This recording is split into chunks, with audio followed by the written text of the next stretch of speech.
Hey guys, it's Brother Brett. I just wanted to come and just share. I know we've been a little bit inconsistent with our daily encouragements, and I did a video earlier. I hope you saw that. That is kind of talking about Sunday night, but there's just been something I just want to share, and I think.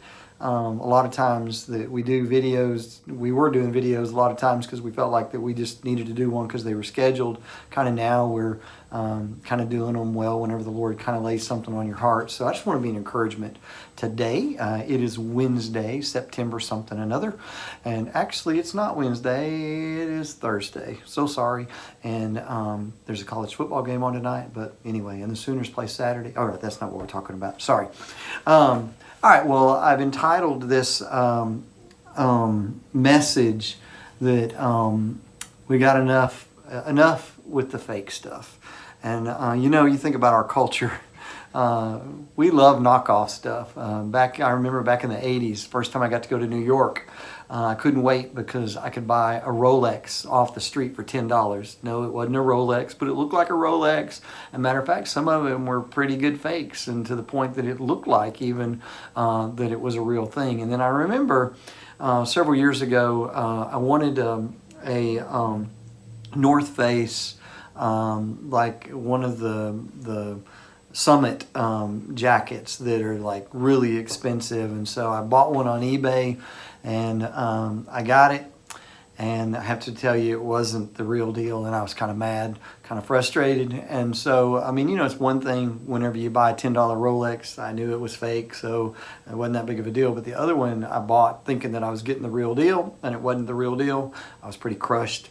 So it's pretty easy whenever you think about those kinds of things that sometimes I wonder when we think about our faith and what the world, especially in the times that we're living in now, I wonder if they're looking for the genuine article, and a lot of times that's not what they really see, and we don't represent those things the very best way. So I want to talk about genuine faith versus fake faith, because in the book of James talks about faith being alive and being active and real and all of those different kinds of things. And he says that, fake faith basically is dead, and it doesn't have any substance. And so I'd hate to think that especially with what's going on in 2020, whenever our culture looks to church, looks to Christianity in America today, I'm afraid a lot of times what they are looking for is not what they find. I think they find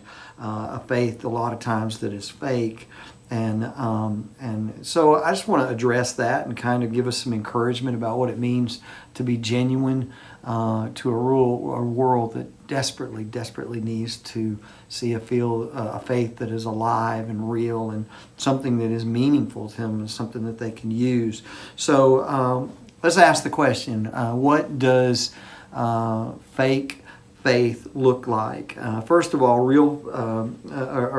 let me say what genuine faith looks like first.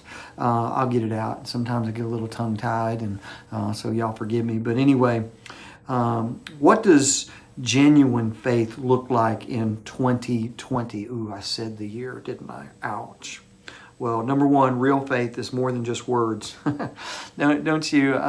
Sometimes you get to thinking, you know what? All right, you know what? Talk is cheap, and I hear what you're saying. Even today, I was speaking with a family member, and I said, if we're not careful, we can go into robo-talk and things just become real clichéic, and they don't really have any meaning or matter. And so, in the book of Matthew, we are seeing where that there will be those that will stand before a holy God and basically will say, Lord, Lord, and begin to come up with all kinds of all kinds of examples of things that they've done and that they really haven't, and they've positioning and all those kinds of things. And unfortunately, God will say, depart from me, that I never knew you.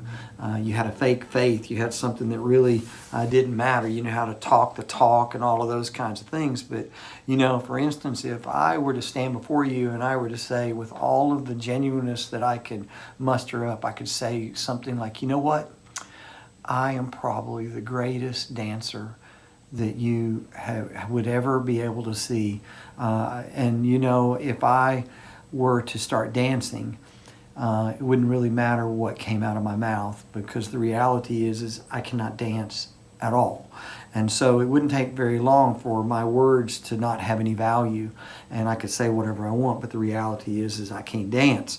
And you know, the same is really true with our faith. There are a lot of times that we can talk the talk and go along with those kinds of things, but what the book of James teaches us is that faith is very, very active.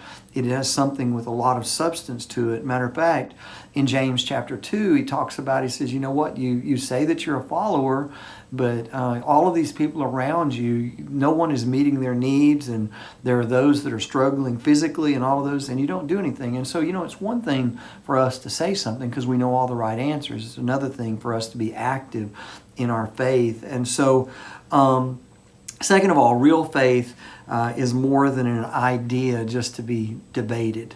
You know, sometimes if we're not careful, especially those of us who've been in church long enough, it just becomes kind of an intellectual debate. It's something that we have a lot of facts, and you know, we understand what it means to say the right things at right. And again, I'm not discounting the importance of understanding theology, because theology is important. We do need to understand biblical principles and all of those kinds of things, but our theology should always drive our actions. Our belief system should be the things that literally shape our behavior.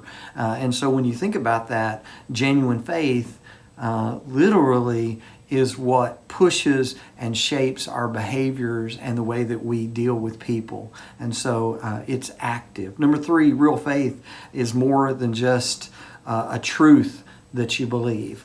Now, certainly that is the beginning point, and we need to understand that, yes, faith is built on our belief, but we can't really believe anything correctly if it's not put into faith. You see, it has action, and time again, all through Scripture, we see that. We see in James, it says, you say that you have faith, for you believe that there is one God. Good for you. Even the demons believe this, and they tremble in terror. How foolish! Can't you see that faith without good deeds is useless? Literally, just because we believe the right stuff, it doesn't necessarily transition into meaningful faith. Good doctrine is always the foundation, but it's not the finished product. It's what is the catalyst that helps us to move forward and to do those things that are active, and our faith is making a difference in the world. So with that, then, what real faith is not? Real faith is more than all of those things. It is more than what we see. It is more than what we feel. It is more than what we're able to debate. It's what we do. Biblical facts without action really aren't very practical. Not only that, I think they're dangerous.